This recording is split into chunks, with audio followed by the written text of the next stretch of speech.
Questions. Question 1, Mr. Jeffrey LAM. Thank you, Mr. President. In recent years, quite a number of neighboring countries and regions, such as Singapore and Taiwan, have offered tax concessions in order to attract foreign investments. The Chief Executive has proposed two net tax measures in her election manifesto. 1. Introducing a two-tier profits tax rate system and lowering the profits tax rate for the first $2 million of profit from the current 16.5% to 10%, so as to reduce the tax burden on small and medium enterprises. And 2, providing additional tax deductions for research and development expenditure to encourage enterprises to invest in the research and development of new products. On the other hand, the government will host a summit on the new directions for taxation in the end of this year to explore the way forward for Hong Kong's tax regime.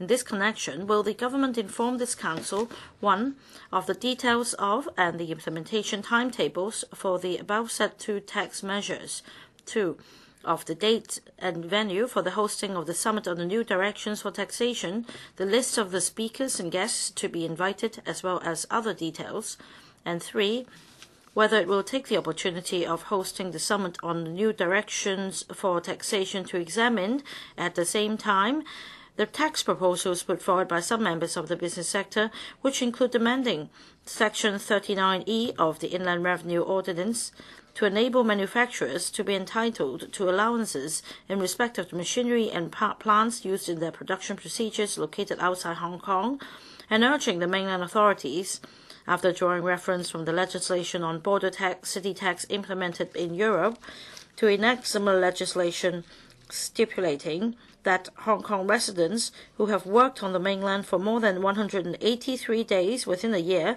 may be exempted from mainland's individual income tax. If so, of the details, if not the reasons for that. Thank you, Mr. President. Secretary for Financial Services and the Treasury. Mr. President, Hong Kong, as an appealing world-class business city, has been practicing a simple, territorial-based and low-tax regime.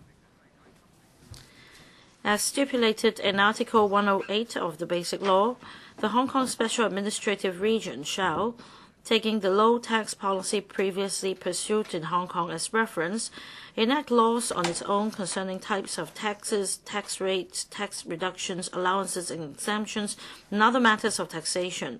At the same time, Article 107 of the Basic Law provides that the Hong Kong SAR shall follow the principle of keeping the expenditure within the limits of revenues in drawing up its budget and strive to achieve a fiscal balance, avoid deficits, and keep the budget commensurate with the growth rate of its gross domestic product.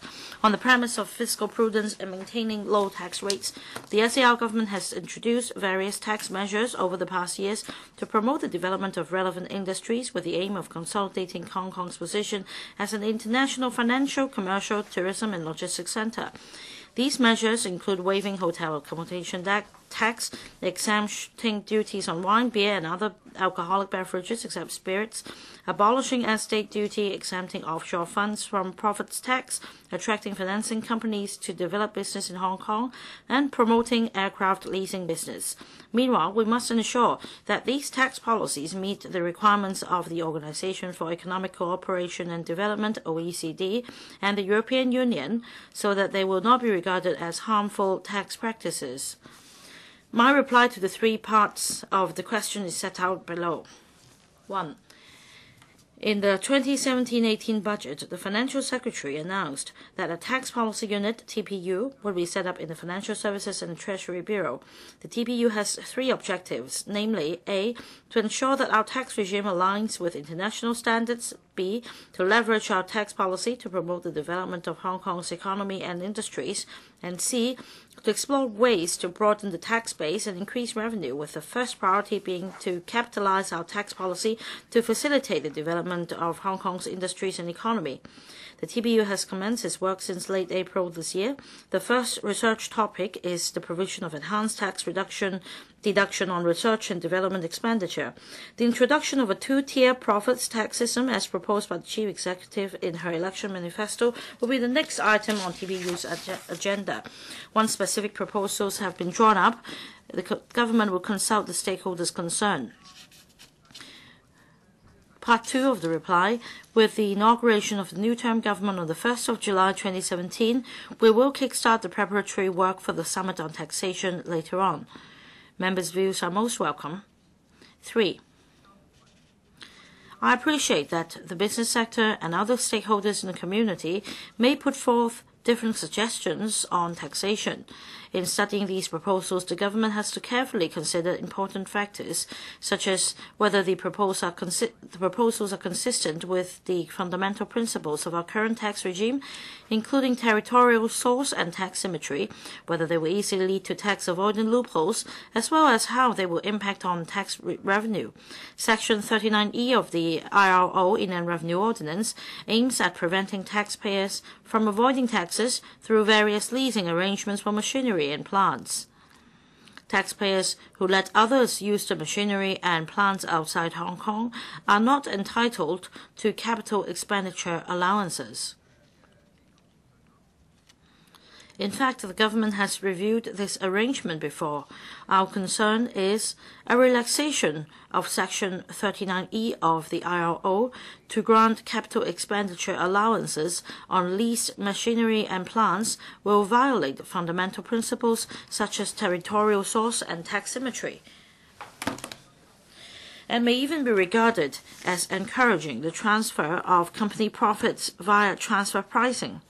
This will affect the taxing rights of Hong Kong and other tax jurisdictions, given the OECD has endeavored to combat base erosion and profit shifting of enterprises in recent years, with a particular emphasis on reasonable arrangements for transfer pricing.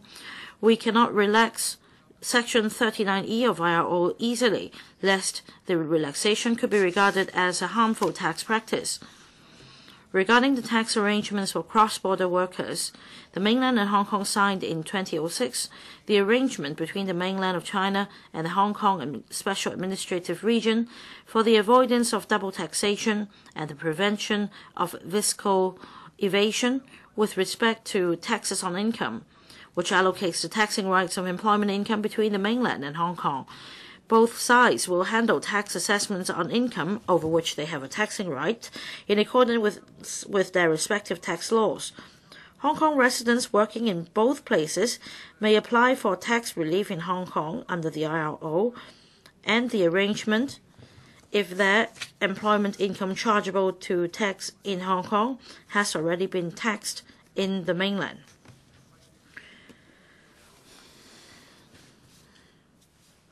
According to the arrangement, one of the key criteria for allocating the taxing right of employment income between the mainland and Hong Kong is that the recipient is present in the other side for a period or periods not exceeding in the aggregate 183 days in any 12-month period commencing or ending in the taxable period concerned. The 183-day threshold is both an international standard and a policy adopted by many tax jurisdictions around the world for identifying their tax residents. It is also fully adhered to by the mainland tax authorities. Thank you, Mr. President. Mr. President, point number 4. Unlike the mainland, Hong Kong has a territorial-based tax regime. As such, Hong Kong residents' income derived from the mainland is not subject to tax in Hong Kong. If Hong Kong residents working in the mainland on the long-term basis are not required to pay tax in the mainland, this will result in double non-taxation, which is inconsistent with the principle of a fair tax obligation.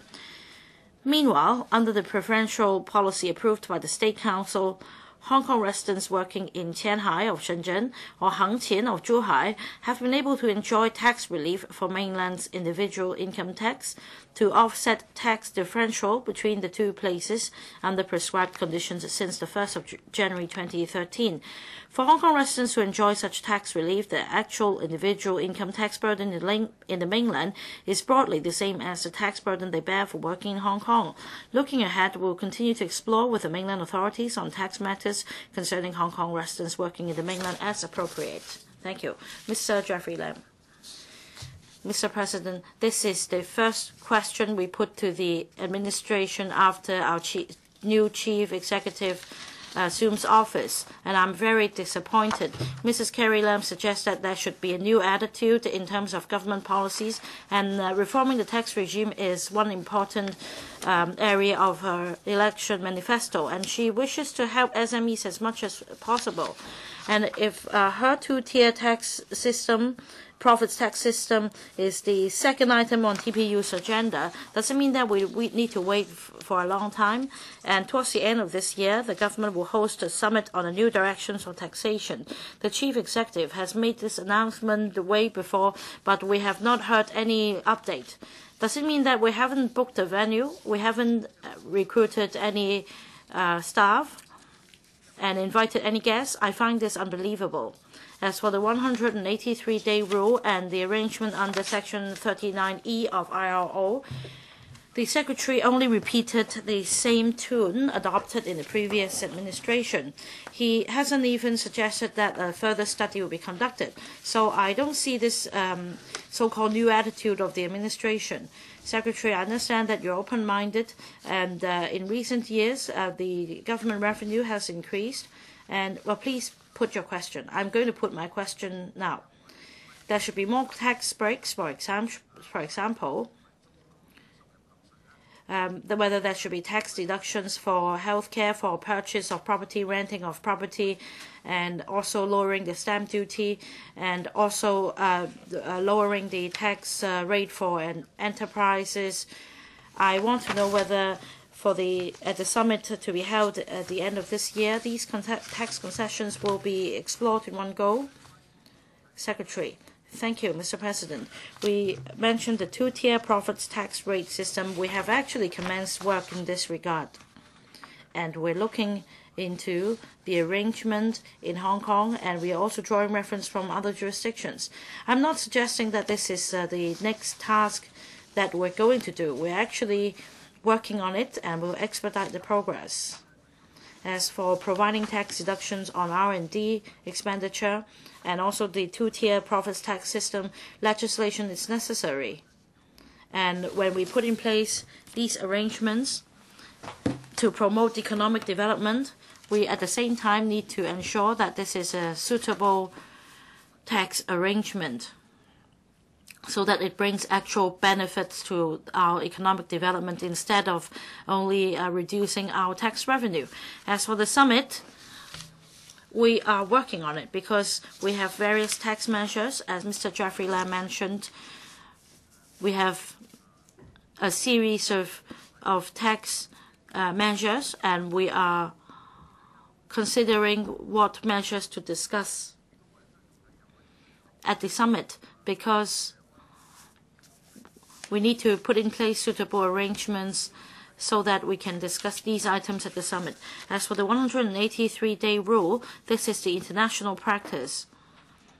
For the PRD Bay Area initiative, recently we also considered this arrangement. We considered whether a special arrangement can be put in place.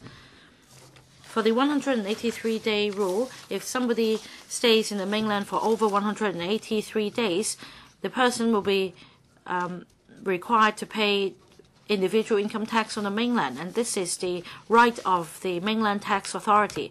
Of course, we can exchange views with them, but this is not just about the Hong Kong government. We need to work with them. As for the arrangement for residents working in Tianhai, because of their need for development, they provide the special concessions to Hong Kong residents working there. We hope that more concessions can be provided to Hong Kong residents so that there are more opportunities in the Bay Area. Dr. Kenneth Leung. Thank you, Mr. President. Secretary, in part 3 of the reply, in relation to giving capital expenditure allowances on these machinery and plants outside Hong Kong, under Section 39E, apart from this, one important principle is to consider whether to allow capital expenditure allowances under the CDTAs. And I understand that Mrs. Carrie Lam, in her election manifesto, already suggested that more partners of CDTAs should be formed. Now we only have 38 such agreements signed.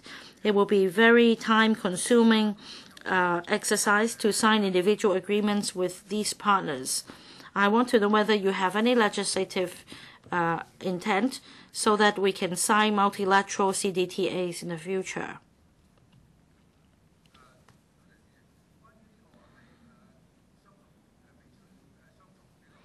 Secretary, in relation to CDTA, the Hong Kong government has been striving to sign more agreements with partners, because when we put forward our proposal to a prospective partner, the other jurisdiction must agree first, and because we have a rather low tax regime, this is quite a major consideration for our partner.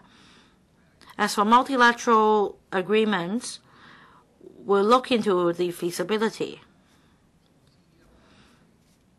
Now, in terms of our tax measures, we have been lobbying the support of our partners. We have begun negotiations in the Belt and Road countries, and we're happy to leverage on our network to sign more CDTA agreements. Mr. President, for the PRD Bay Area initiative, it is at the country level plan.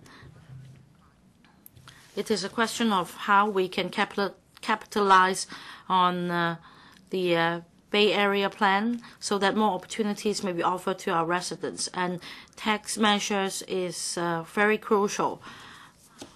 Well, just now, Mr. Jeffrey LAM mentioned the 183-day rule. I think that if you can go beyond the 183-day rule, it will help young people and the middle class join the Big Bay Area in its development. You will provide a major incentive, because we have the pilot implementation in the Bay Area. Secretary, can you elaborate on your answer? Well, you were the Undersecretary in the last term, and this term you have just assumed office for 3 days. I want to know whether you will implement the pilot implementation scheme on the relaxing the 183-day rule, and after you have taken up this post as Secretary, will you set up a dedicated task force to discuss the relevant matters with the mainland authorities? Secretary. Regarding the Bay Area initiative, well, in fact, on the 1st of July, we signed some framework agreements with our counterparts, and we held a ceremony, and we talked about professionals. When we discussed with the authorities in the mainland, they welcome talents and the flow of information and flow of capital. And we also mentioned professional services and youths in Hong Kong, and we would like to have more mainland Hong Kong youths working in the mainland. As for the 183-day rule, it has been long established since CEPA and is a topic of discussion. But because of the reason I explained, at present we do not have other arrangements about the 183-day rule. For Hang Qin and Qianhai, we have the special arrangement because if we provide tax relief to Hong Kong residents, they'll be able to attract more talents to work there.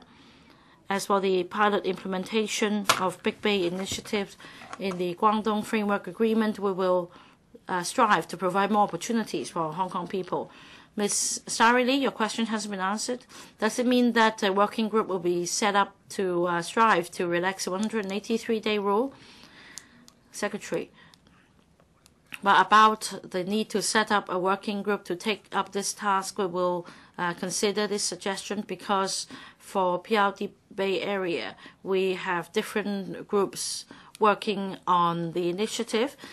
So we may not need to set up a group to specifically deal with the issue of 183-day rule.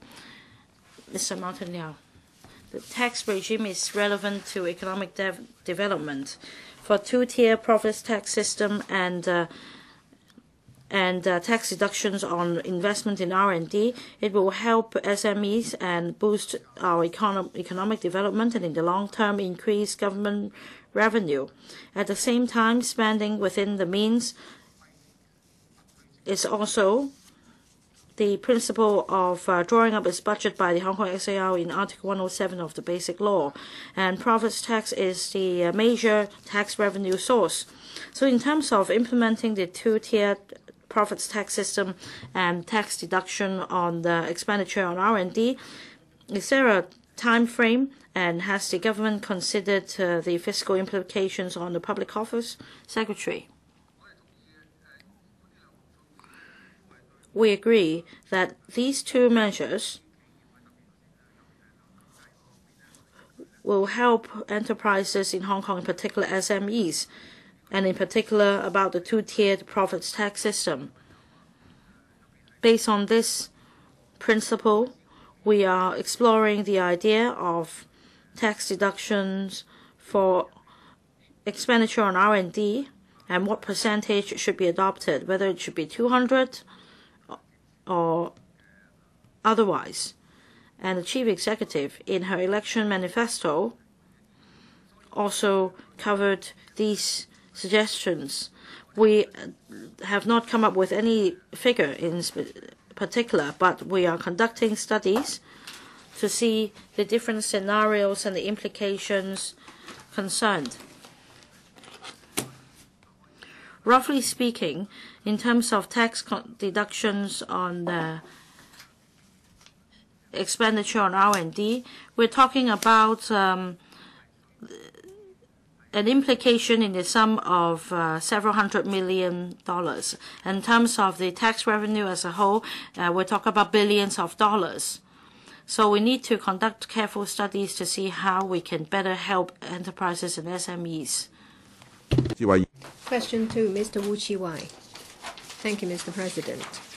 On the 27th of May this year, the chairman of the Standing Committee of the National People's Congress said at a forum held in Beijing for commemorating the 20th anniversary of the implementation of the Basic Law in the Hong Kong Special Administrative Region, Hong Kong SAR, that with regard to the powers vested in the central authorities, which encompass the power in respect of filing and examination of Hong Kong SAR laws, the power to appoint the Chief Executive, CE, and principal officials, the power to interpret and amend the Basic Law, the power to decide on issues of constitutional development of the Hong Kong SAR, the powers of the central government to issue directives to CE as well as to hear CE report on work and reporting, etc. It was necessary to draw up and refine relevant requirements so as to perfect an operable system and mechanism for implementing the Basic Law and ensure the comprehensive, accurate, and thorough implementation of the Basic Law. In this connection, will the government inform this Council, 1, whether it has approached the central authorities to gain an understanding of whether it is imperative to carry out work to draw up and refine relevant requirements in respect of the various powers vested in the central authorities mentioned above? If it has, and the reply is in the affirmative, whether it knows details of and the procedure for such work to be undertaken by the central authorities. 2, whether it has assessed how the central authorities, in drawing up and refining the relevant requirements, will avoid contravening the principles of one country, two systems, and the implementation of Hong Kong people ministering Hong Kong and a high degree of autonomy, which are set out in the Basic Law. If it has assessed of the outcome, if not, reasons for that. And 3, whether it has assessed if the level of trust of Hong Kong people in the central authorities will decrease upon the completion of the work to draw up and refine the relevant requirements, if it has, of the outcome, if not, the reasons for that. Secretary for Constitutional and Mainland Affairs. Mr. President, our consolidated reply to the question raised by Mr. Wu is as follows. Article 31 of the Constitution of the People's Republic of China, the Constitution for short, provides that the state may establish special administrative regions when necessary. The systems to be instituted in special administrative regions shall be prescribed by law enacted by the National People's Congress, NPC, in light of specific conditions. Article 62 of the Constitution prescribes the functions and powers that may be exercised by the NPC, including as provided by subparagraph 13 to decide on the establishment of special administrative regions and the system to be instituted there. The basic law of the Hong Kong SAR of the PRC is the constitutional document for the Hong Kong SAR and also a national law of the state. The basic law was enacted by the NPC in accordance with the Constitution, prescribing the systems to be practiced in Hong Kong SAR. Since Hong Kong's return to the motherland, Hong Kong has been implementing one country, two systems, Hong Kong people administering Hong Kong, and a high degree of autonomy in accordance with the basic law BL. The basic principles of PRC regarding Hong Kong have been fully implemented as per the provisions of the BL.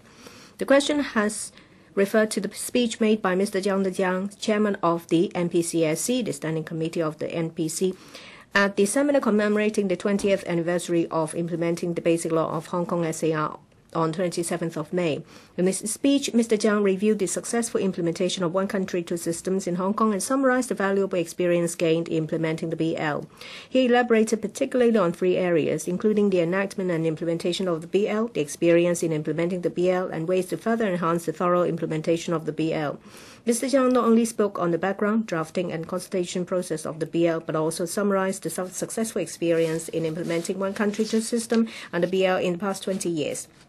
In fact, the BL has set out clearly the relationship between the central authorities in the Hong Kong SAR, as well as the constitutional powers vested in the central authorities. For instance, Article 1 of the BL states that the Hong Kong Special Administrative Region is an inalienable part of PRC. Article 12 of the BL stipulates that the Hong Kong SAR shall be a local administrative region of the PRC, which shall enjoy a high degree of autonomy and come directly under the Central People's Government.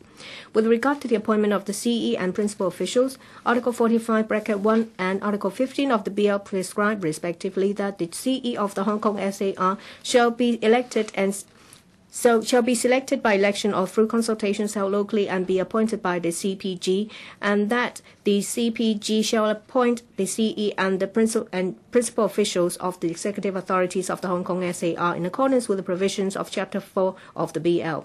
On reporting of enacted laws for record, Article 17 of the BL provides that laws enacted by the legislature of the Hong Kong SAR must be reported to the NPCSC for the record. The reporting of record shall not affect the entry into force of such laws.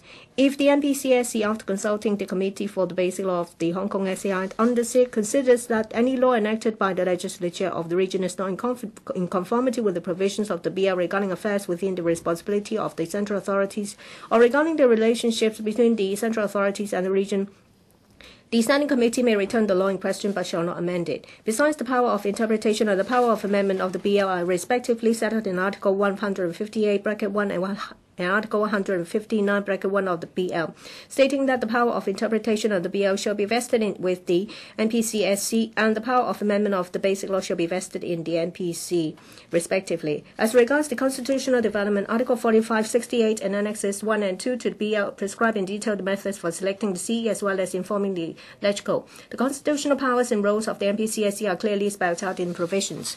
Lastly, regarding duty visits made by the CE to report on its duty mentioned, it is stipulated in Article 43 of the BL that the CE shall be the head of the Hong Kong SAR and represents the Hong Kong SAR and be accountable to the Central People's Government and the Hong Kong SAR in accordance with the provisions of the BL. Article 48 of the BL also stipulates that the CE shall lead the government, be responsible for the implementation of the BL and other laws which, in accordance with the BL, apply in the Hong Kong SAR, implement the directives issued by the CPG in respect of matters related provided for in the BL, and conduct on behalf of the Hong Kong SAR government external affairs and other affairs as authorized. To implement these important constitutional requirements, since Hong Kong's return to the motherland, it's been the practice of all CEs to report annually to the state leaders and latest situation and development. Mr. President, since the implementation of the Basic Law, the above-mentioned constitutional powers have been exercised by central authorities in accordance with the law. All these powers are substantive powers. During the 20 years since the reunification, both the central authorities and the Hong Kong SAR government have been accumulating a valuable experience. Given the premise that the basic principle of one country, two systems, Hong Kong people administering Hong Kong and a high degree of autonomy are implemented in accordance with the Basic Law, the institutionalization by the central authorities of the powers vested in them, and the putting in place of an operable system and mechanism for implementing the BL have a positive effect of the implementation of one country, two systems. Mr. Wu. Well, Mr. Zhang said that it was necessary to draw up and refine relevant requirements to perfect an operable system and mechanism for implementing BL to ensure the comprehensive, accurate, and thorough implementation. I think this is a wrong judgment because when the central authorities, through various arrangements and institutionalizations, it will take away our decisions. Say, for example, in the 2004 NPCSC decision, the 5 steps, the 3 steps has been changed to 5 steps. So, to be blunt, it is an illegal structure to read more into the Basic Law and to take away the rights enshrined originally in the Basic Law. This undermines people's trust in the implementation of one country, two systems, Hong Kong people administering Hong Kong, and a high degree of autonomy. Are you aware of such concern? Because with such concern, how can the Hong Kong SAR government gatekeep for Hong Kong people? Has the Hong Kong SAR government reflect to the central authorities that there is no need to draw up and refine the relevant requirements because this will undermine the level of trust of Hong Kong people in the central authorities in the implementation of Basic Law, and as a result, Hong Kong people will lose a sense of belonging. Would you reflect the situation to the central authorities that it is not necessary and superfluous to draw up and refine the relevant requirements because this will take away the residual power of Hong Kong? Secretary, thank you. In relation to Mr. Wong's question, we have to refer to the arrangements set down in accordance with the Constitution. It's a one country, two system. In the past 20 years, the implementation of one country, two system, Hong Kong people administering Hong Kong and a high degree of autonomy has been done in accordance with the Basic Law. In the past 20 years, we have accumulated valuable experience. The crux of the problem is that under one country, two system, constitutional powers of the central authority, that is substantive powers, and the relations between that and powers given to the Hong Kong SAR. If the central authorities would like to institutionalize a framework and arrangements in the implementation of the Basic Law, this will be conducive to the operation of one country, two system, and conducive to constitutional development here in Hong Kong. What about concerns? Please sit down. Anything to add, Secretary? Mr. Dennis Kwok.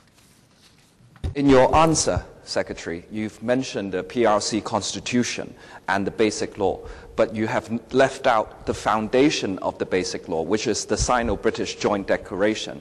It is a valid and legally binding international treaty registered with the United Nations, setting out the policy, the basic policies of the PRC towards Hong Kong. Now, last week we heard that the Foreign Ministry of the PRC said, and I quote, that the Sino-British Joint Declaration as a historical document no longer has any practical significance, and it is not at all binding for the Central People's Government's management over Hong Kong, end of quote.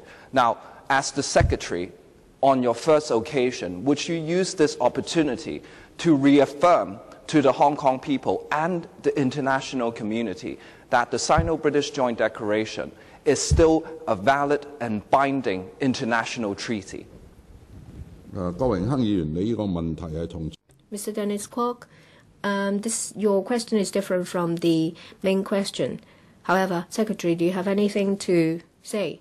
What I would like to emphasize is that what has been agreed under the joint declaration signed between the Chinese government and the British government for the return of Hong Kong to the motherland. Subsequently, all the principles and the systems have been set out in the Basic Law.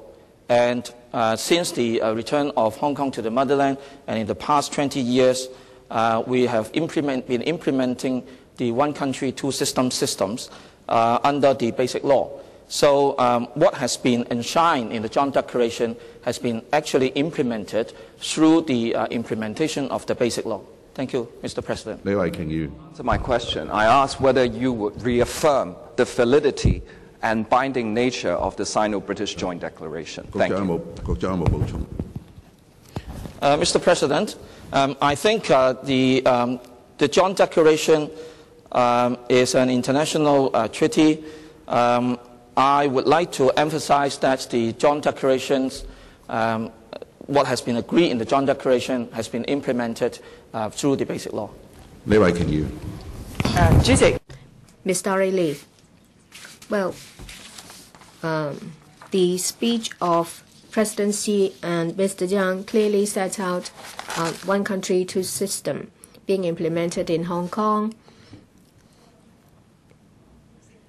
And we see signs that some people don't understand about one country, two system. Some people have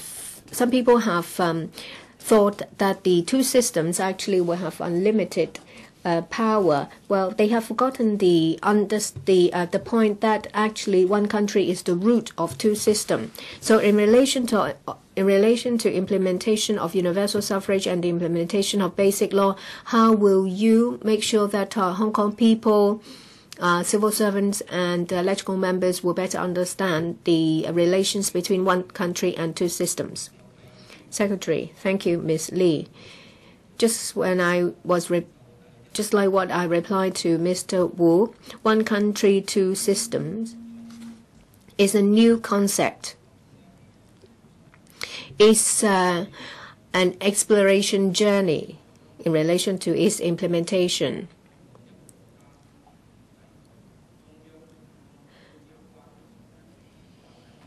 Well, when it comes to understanding of the relations between one country, two systems, there may be a slight discrepancy. They may not have a full understanding. An effective solution is communication. We have to go back to the Basic Law. The Basic Law prescribed the framework of one country and two systems. If we communicate without effective communication, rational discussion, it will be difficult to narrow the differences. As I said previously, we need to communicate to enhance understanding with different people. That's very important.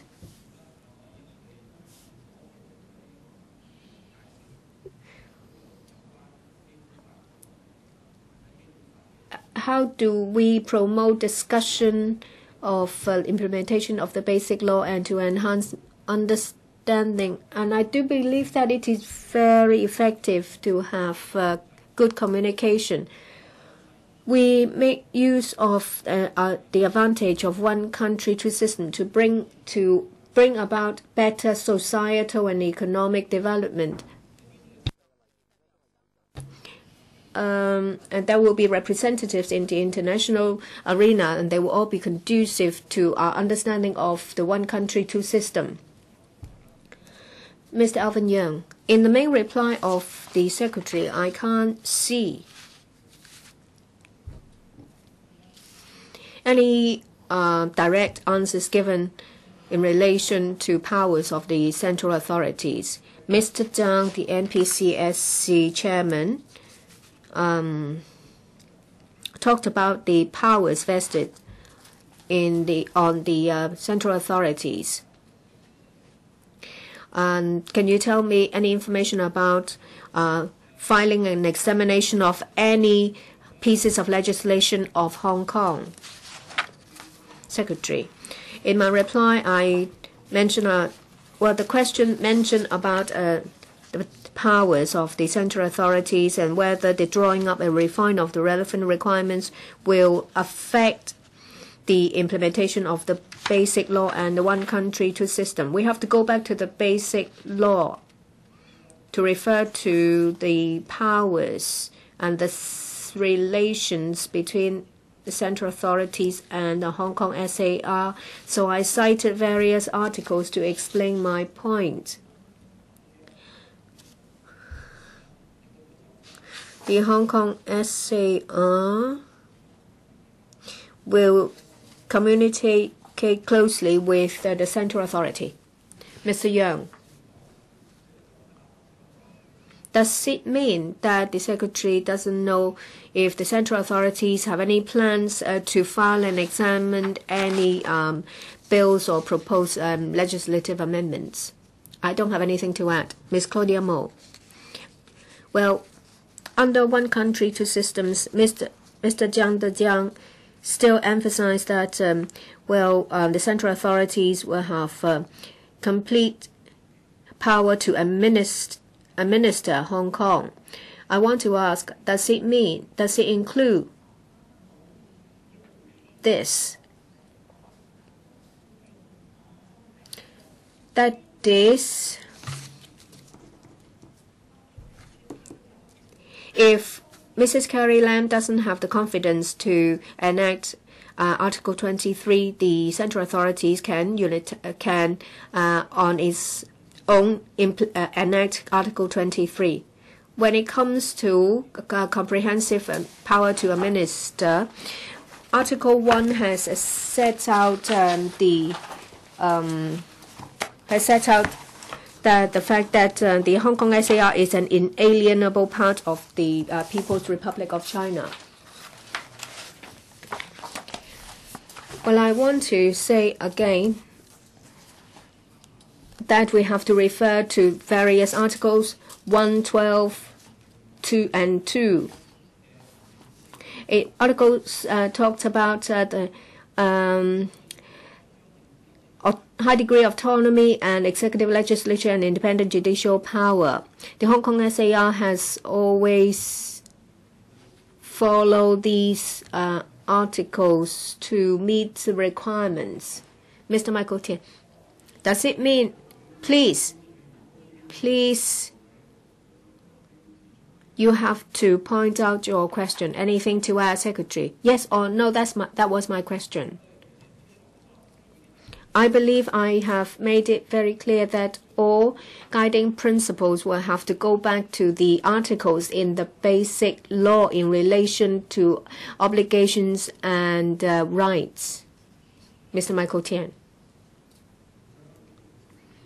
Secretary, a few days ago, President Xi spoke a lot about one country, two systems. I remember very clearly one of the things he said, that the system to ensure national security and sovereign, and there needs to be some improvements. So I want to ask, what are the areas that require improvement apart from Article 23? And other than that, what else does the current government think they can do?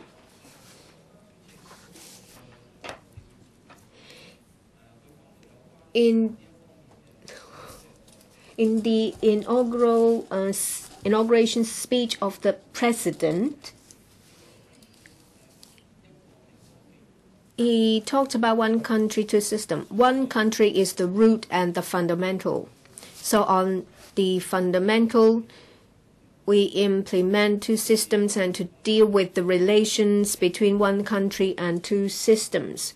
So all policies will have to go back to basics, and we'll have to take into account Hong Kong's situation to meet the requirements. What hasn't been answered? Nothing has been answered. I asked, to safeguard sovereignty and national security, apart from legislating for Article 23, what are the other ways? Please sit down. Anything to add, Secretary? As I said, under one country, two system, if one country is the basis, then we have to clearly understand one country and to have an awareness.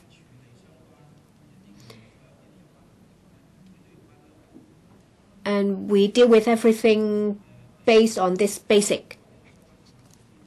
When it comes to our system and policies, we adopt the same standard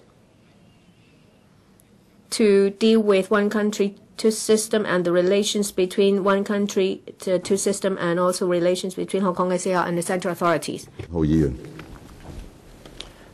third question, Mr. Jeremy TAM. Thank you, Mr. President. The Independent Review Committee for the Prevention and Handling of Potential Conflicts of Interest submitted its report to the government in May 2012, recommending the enactment of legislation to provide that the Chief Executive of CE must obtain permission from a statutory independent committee prior to the acceptance of advantages so as to make the system under Section 3 of the Prevention of Bribery Ordinance or POBO applicable to CE. In addition, the incumbent CE who has just assumed office has undertaken in her election manifesto that she shall resolve as soon as possible those constitutional and legal issues aiming at amending the POBO to extend the scope of Sections 3 and 8 to cover the CE. In this connection, will the government inform this council whether it will introduce into this council within this year a bill to amend POBO? If not, if it will not, of the reasons for that. Chief Secretary for Administration. Mr. President, the Independent Review Committee for the Prevention and Handling of Potential Conflicts of Interest, IRC for short, chaired by Mr. Andrew WAN, former Chief Justice of the Court of Final Appeal, was responsible for reviewing the regulatory system for the prevention and handling of potential conflicts of interest concerning the Chief Executive of the CE, members of the Executive Council, and the politically appointed officials or PAOs. The IRC submitted its report in May 2012, putting forward a total of 36 recommendations, including the extension of the application of Sections 3 and 8 of the Prevention of Bribery Ordinance Cap 201 POBO to the CE. The IRC considered that the CE, as the head of the Hong Kong Special Administrative Region, or HKSAR, and the Hong Kong SAR government must observe the highest standards of conduct, set a good example for all, and observe rules at least as rigorously as those applied to PAOs and the civil service in order to maintain public trust in the integrity of the government. The government understands that the public have high expectations of the integrity of public officials. It has therefore been actively following up the IRC's recommendations to enhance the robustness of its system for preventing and handling potential conflicts of interest involving public officials. Therefore, the government has implemented over half of the recommendations in the report, including amending the code for officials under the political appointment system to set out the requirements and guidelines for PAO's handling of conflicts of interests and accepting advantages and entertainment. According to Section 3 of POBO, any prescribed officer, including PAO and civil servant, who, without CE's permission, solicits or accepts any advantage shall be guilty of a criminal offence. Also, Section 8 of POBO stipulates that any person who, without lawful authority or reasonable excuse, while having dealings with a government department or public body, offers advantages to a public officer, including prescribed officer, employed in that department or public body, shall be guilty of an offence. Under the Basic Law, CE has a unique constitutional status in Hong Kong SAR. In accordance with Article 43 of the Basic Law, CE shall be the head of the Hong Kong SAR and shall be accountable to the Central People's Government and the Hong Kong SAR in accordance with the provisions of the Basic Law. As indicated by the RRC in its report, any regime that gives permission to CE for soliciting and accepting advantages shall take into account the unique constitutional status of the Office of CE. The RRC recommended that an independent committee with members jointly appointed by the Chief Justice and the President of the Legislative Council shall be set up specifically to give general or special permission to CE for soliciting or accepting advantages. This, however, may not be commensurate with CE's unique constitutional status. Furthermore, given that CE is the head of the Hong Kong SAR government, amending Section H to make it applicable to CE would have the effect of making it an offence potentially for any persons having dealings of any kind with any government department to offer an advantage to CE. Therefore, the RC recommended that the reach of the statutory provisions would not include any person offering an advantage to CE where such acceptance of the advantage by CE is covered by given general permission. But again, if such general permission is to be granted by a specialized independent committee, it may not be commensurate with the CE's unique constitutional status. Hence, amending POBO to extend the application of Sections 3 and 8 to CE may have implications on the provisions about the political structure of the Hong Kong SAR and CE's constitutional status in Hong Kong SAR as prescribed in the Basic Law. The relevant constitutional and legal requirements as well as operational issues should be studied in a holistic manner. Based on the above principles, the government has been studying the related issues carefully in accordance with the constitutional framework set out in the Basic Law and the current legal requirements. The incumbent CE agrees that a good system should be in place to maintain and strengthen public confidence in the integrity of the government. In her election manifesto, she has pledged to resolve as soon as possible the related constitutional and legal issues aiming at amending POBO to extend the scope of Sections 3 and 8 to cover CE. Upon completion of the study on such constitutional and legal issues, the government will initiate the legislative procedure as early as possible. Since the study is still ongoing, the government does not have a specific date for introducing the amendment bill on POBO at this stage. Thank you. Mr. Jeremy TAM.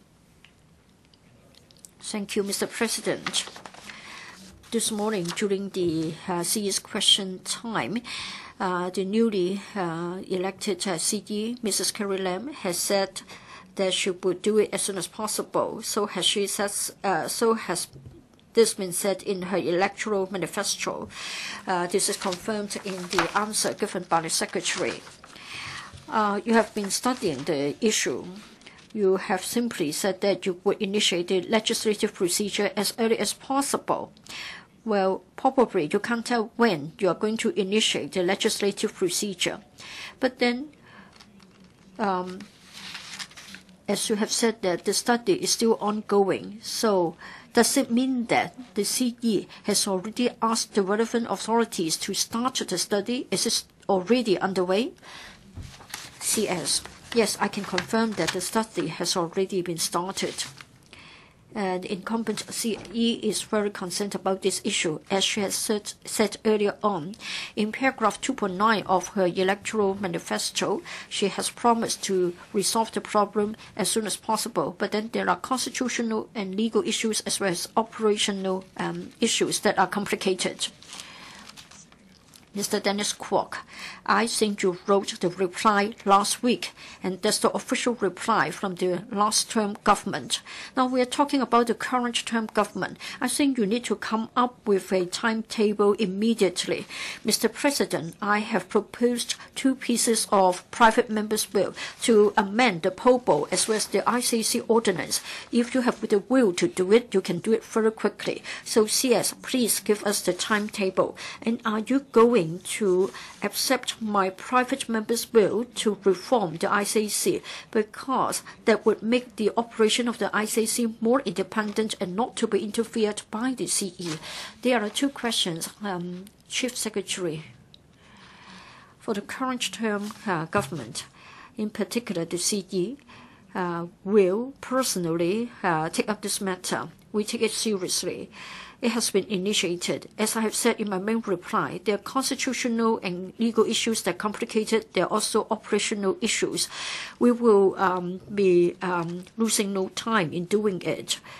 And then we'll initiate the legislative procedure. Mr. Kwok, on the 19th of June, the law draftsman has already given a certificate That is, as far as the format is concerned, your private members' bills are proper, and we have already referred the matter to the CE. We will seriously follow up on this matter. We'll act in accordance with the rules of procedures to see whether it will have an impact on public finance and also the operation of the government. President, if it involves policies, public policies, we'll also consult the CE, so we'll lose no time. Tenure Chen, timetable. You've asked 2 questions. You can't have further supplementary questions. Ms. Tenure Chen. Mr. President, I read the answer. I found it odd because I think the study should have been started by the previous term government. I think it should have been taken up by the SJ, Mr. Rim Si-yun, who's not present today. I think soon after being elected into the office, the CEO of last term has already said that he would have it studied. So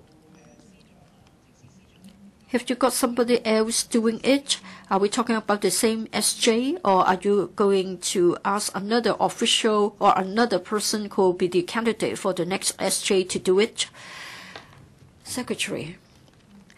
Thank you, Ms. Chen, for your question. As I have said, it involves very complicated constitutional and legal issues as well as operational issues, but we are not dodging the issue.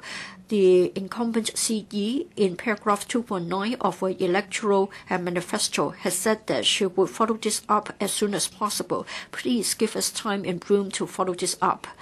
Ms. Chen, we have been deceived for 5 years. Back then, we were told that it would be followed up ASAP.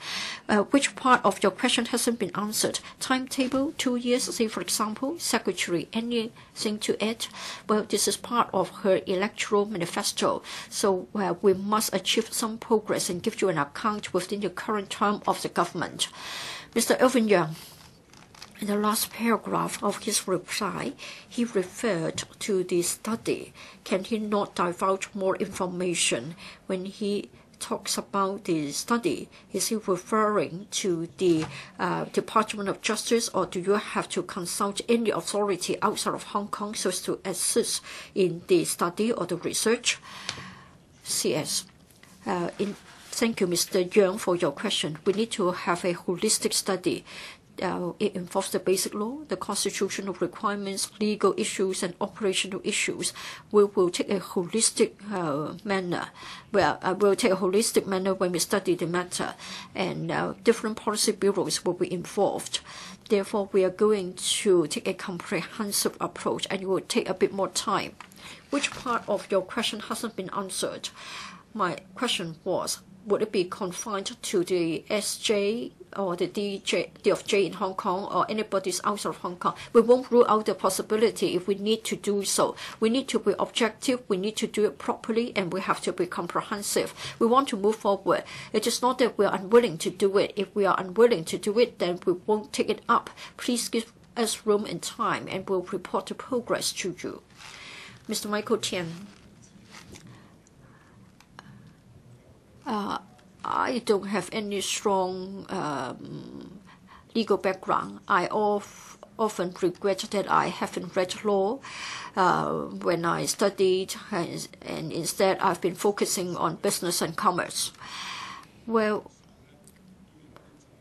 for the heads of governments of sovereign states, we do have a check and balance system to prevent bribery. Now, in today's answer, you have talked about the recommendation being not commensurate with CE's unique constitutional status. And this has been repeated twice in the main reply. We have got one country, 2 systems. At least what we have can be regarded as a local government. So how are we going to monitor the CE? How are we going to extend the POBO to the CE? This topic has been studied for 5 years, and you're still saying that it has to do with his unique constitutional status. CS4A, please tell us why the unique constitutional status of our CE is more unique than that of the heads of governments in overseas countries.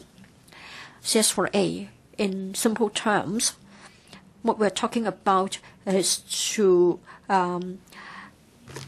amend sections 3 and 8, and that talks about giving permission. Article 43 says that he's the head of the government and he's accountable to the Central People's Government. So in Hong Kong, if there is another organization giving permission to the CE, it has implications about his constitutional status. But it doesn't mean that he's above all laws. Sections 4, 5, and 10 of POBO are applicable to CE if he has unexplained wealth or he has misconduct, he will still be found liable. So please don't have the misunderstanding that he is beyond the reach of justice. And then for misconduct, if he does misconduct himself or herself, it is already an offense. So we have already got safeguards and we can exercise monitoring over him or her. But then for the proposal to extend Section 3 and Section 8 to the CE, there is a constitutional implication, so we need to study the matter. So what it says for A is saying is that the basic law says that the CE is accountable to two stakeholders. For overseas heads of governments, they are accountable to one, and therefore we are in a deadlock. Mr. Tan says for A, I think this was quite close. That's why I've said that my legal knowledge is poor. Article 43 of the Basic Law makes it clear that the CE enjoys a unique constitutional status. On the one hand, he's the head of the Hong Kong SAR, and then he's also accountable to the Hong Kong government as well as the Central People's Government. Last week, the CE was sworn in by the President. So we have to find out whether it will be not commensurating with his or her unique constitutional status if the permission comes from another organization. But in case of bribery, there is a law to create an offense for such a conduct. Mr. Lam Chuk-ting, the CS4A has time and again emphasized that the CE enjoys unique constitutional status. But CS4A, you haven't said that everybody is equal before the law. How come that civil servants and other prescribed officers are bound by Section 3 but not the CE? And then you talked about complex constitutional issues. The matter has been under study for 5 years, but we haven't seen any progress at all. You still haven't explained why it has taken more than 5 years to study the matter. Is it because CY Leung himself misconducted himself and had been receiving an advantage, including $50 million from UGL, and therefore he did not propose the amendment, and therefore the amendment proposal hasn't been taken forward at all? CS4A. No, we're not dodging the issue, Mr. Lam. As you can see that the incumbent CE has clearly stated in her electoral manifesto on page 7 out of 49 pages, and that is in paragraph 2.9. She has made a political commitment. It is a clear commitment.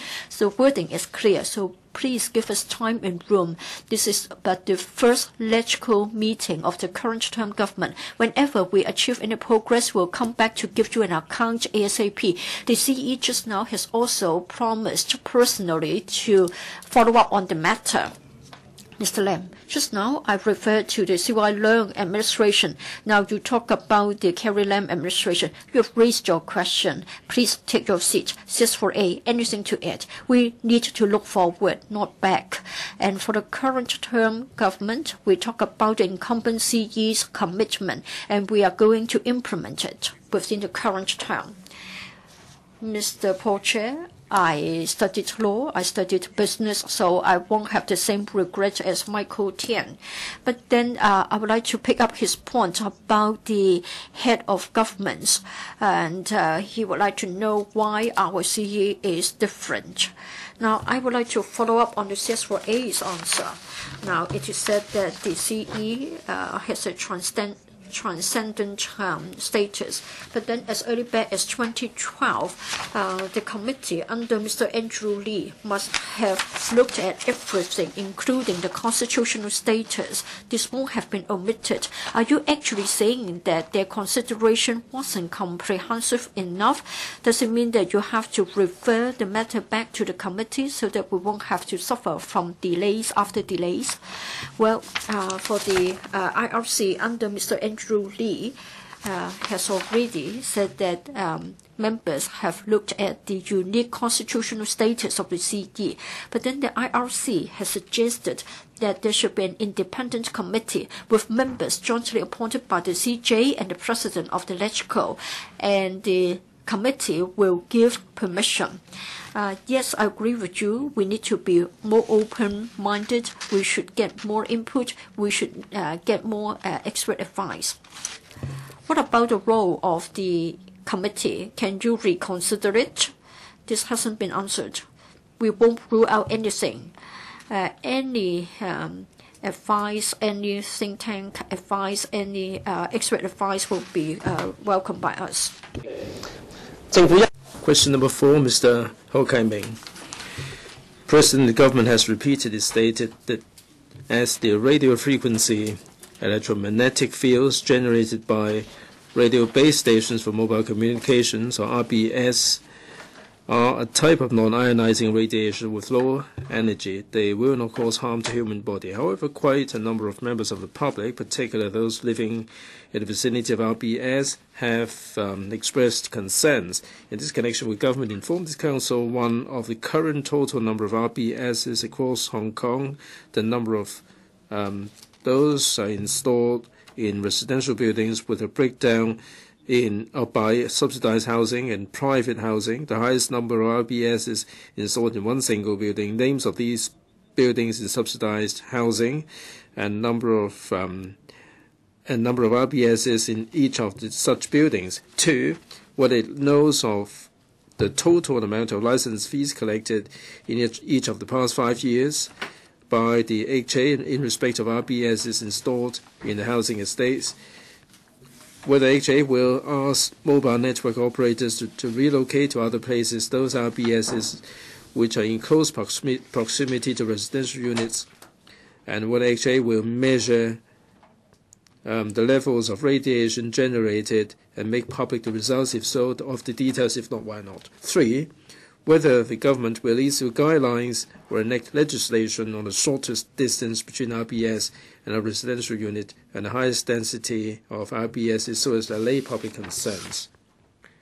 SCED, President, according to the professional advice of the DH, the radio frequency electromagnetic fields generated by mobile base stations are a type of non-ionizing radiation which differs greatly from ionizing radiation such as X-rays and nuclear radiation. Simply put, NIR has lower energy and is insufficient to change the chemical properties of substances. It cannot cause harm by breaking chemical bonds in human body. In addition, the strength of RF EMF decreases rapidly with distance from the source. The Communications Authority has, according to DH professional advice, adopted the standards endorsed by the World Health Organization and developed by the International Commission on Non-Ionizing Radiation Protection, or ICNIRP, based on scientific literature and health risk assessment as the criteria for vetting applications for installing base stations. A consolidated data reply of the CEDB and THB to the question raised by Mr. Ho is as follows. 1. As at end of May 2017, there are a total of 48,575 base stations installed by mobile network operators, or MNOs. The Office of Communications Authority does not have any statistical breakdown on the number of base stations in residential buildings, including private and subsidized housing, and buildings with the highest number of base stations installed. As to the number of base stations at domestic blocks of public rental housing under the Housing Authority, according to Housing Department information, there are a total of 834 base stations at 161 PRH estates as at May 2017. The relevant details are at the annex. Questions 2 and 3. HA provides bases in its PRH estates for the installation of base stations by MNOs with a view to enabling PRH tenants and the community nearby to use the telecommunication services.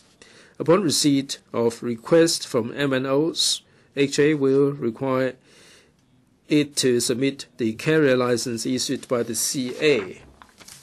The MNO shall seek approval from and submit technical information to OFCA before the station could commence operation. In the past 5 years, the amount of license fee received by HA for providing space for setting up telecommunications facilities, mainly base station facilities, is about $156 million per year on average. We understand the public concerns over safety, given that the root of these concerns is the total radiation level emitted by base stations. OFCA, in vetting applications, will examine the radiation level of the proposed station as well as the total radiation level of all the base stations at the location concerned.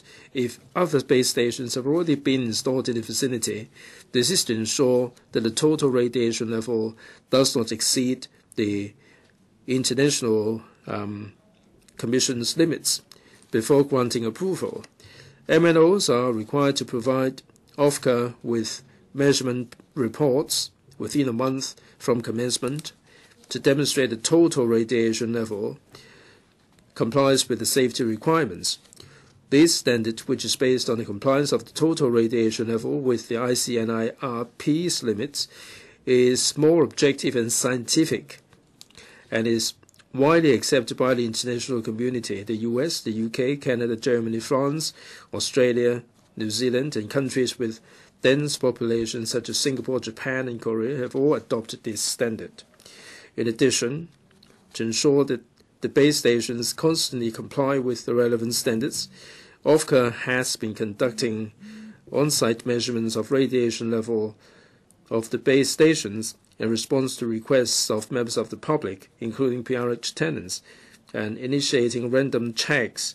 Over the past 3 years, OFCA has conducted over 800 measurements of radiation level in response to public requests and has initiated random checks on more than 3,500 base stations. All of these measurement results meet the safety requirements. We will continue our efforts in this regard to ensure that the base station comply with the safety standards.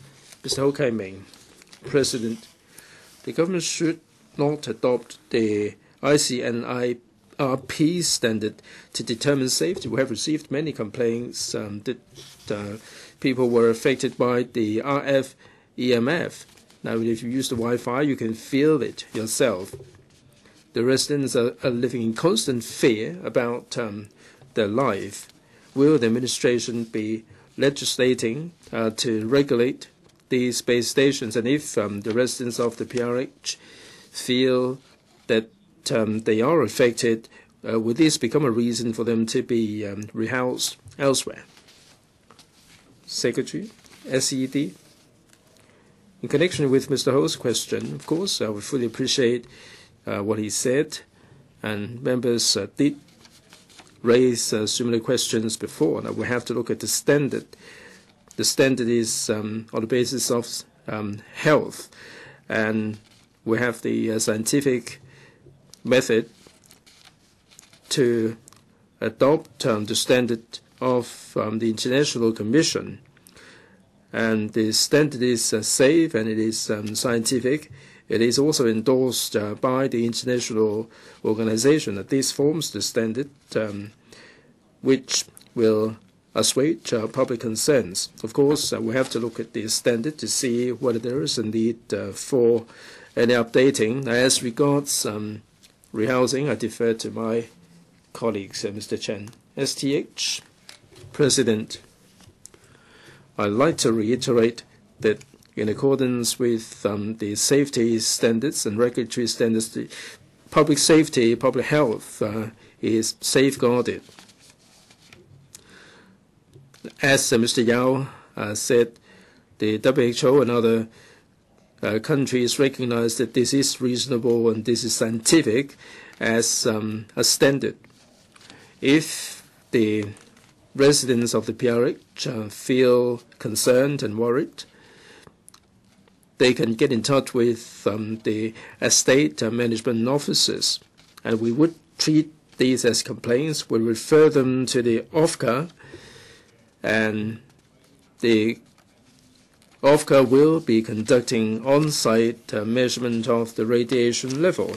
In the light of our experience, when we receive complaints, we will adopt this approach.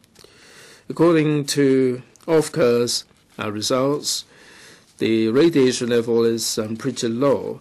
There are some residents who feel troubled by the radiation. Depending on situation, we would consider their requests for rehousing. We do have the regulation, and we would proceed with these requests in accordance with the procedures.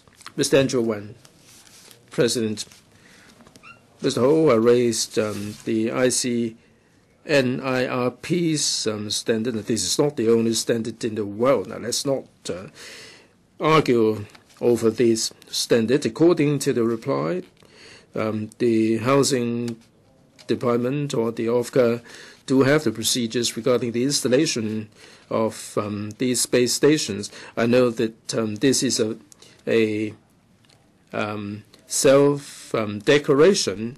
There is no vetting per application.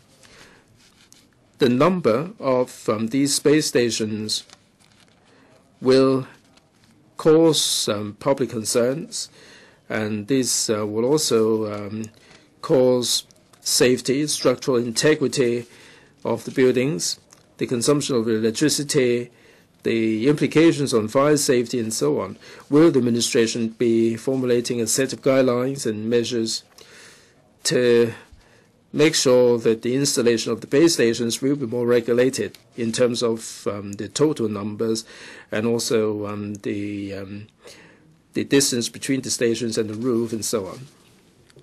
SCED, on the first part of Mr. Wan's question concerning the applications, in Mr. Ho's question, I think of most concern is the element of radiation. There are two areas of monitoring.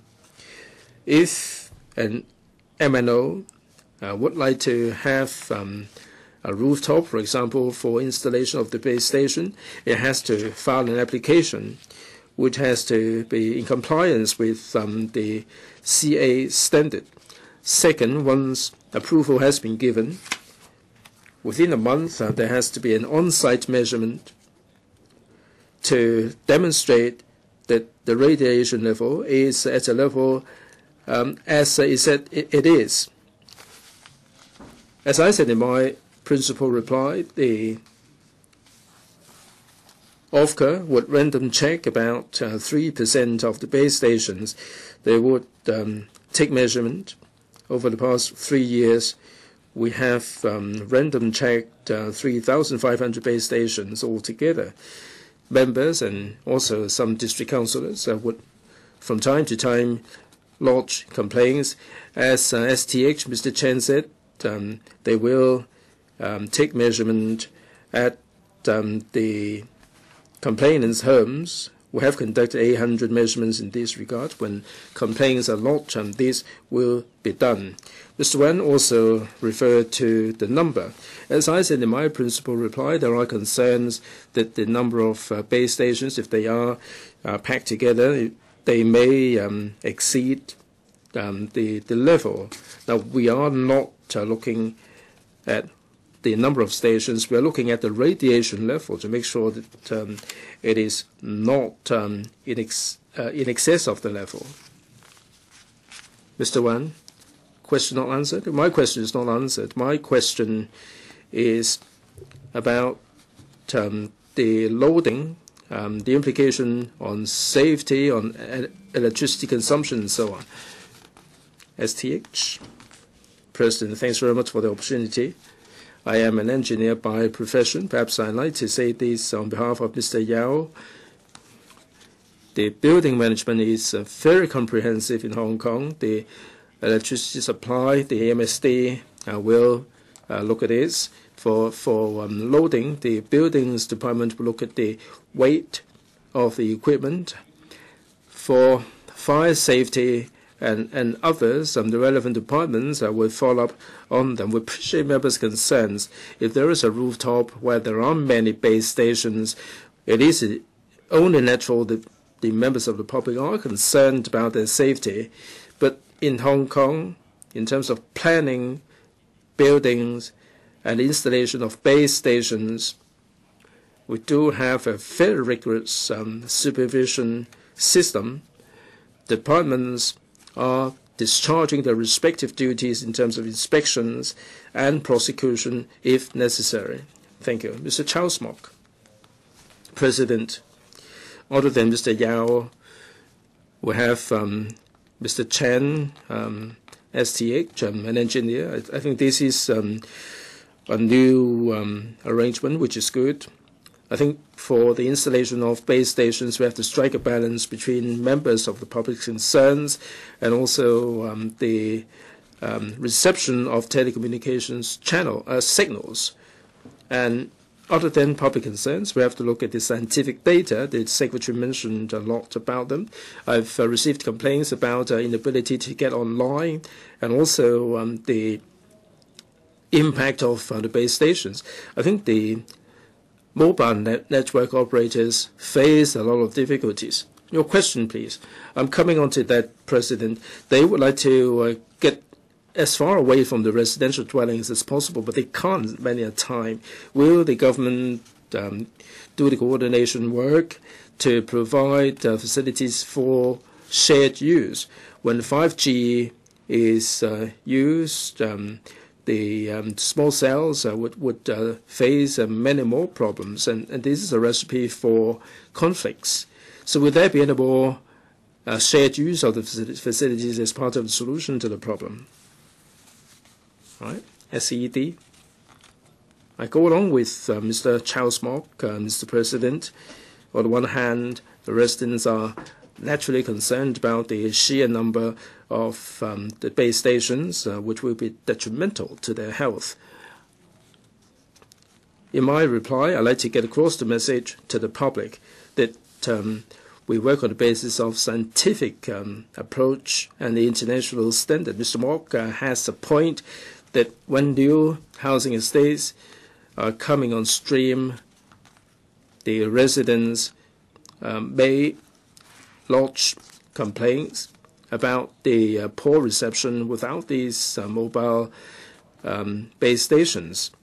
Hong Kong is a densely populated place.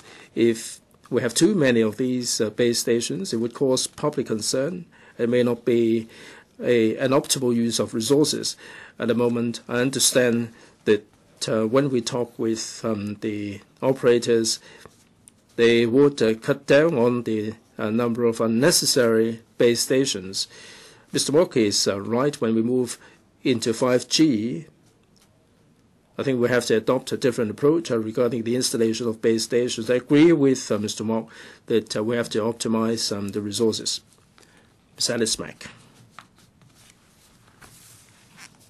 President, regarding the base stations, Mr. Wong Kok Heng has been following up on these from the previous term, and as of today, the administration said that this is in line with WHO's standard and it is acceptable. For those who are living under the base stations, they're feeling a great deal of anxieties and unease. Will the government reveal this standard?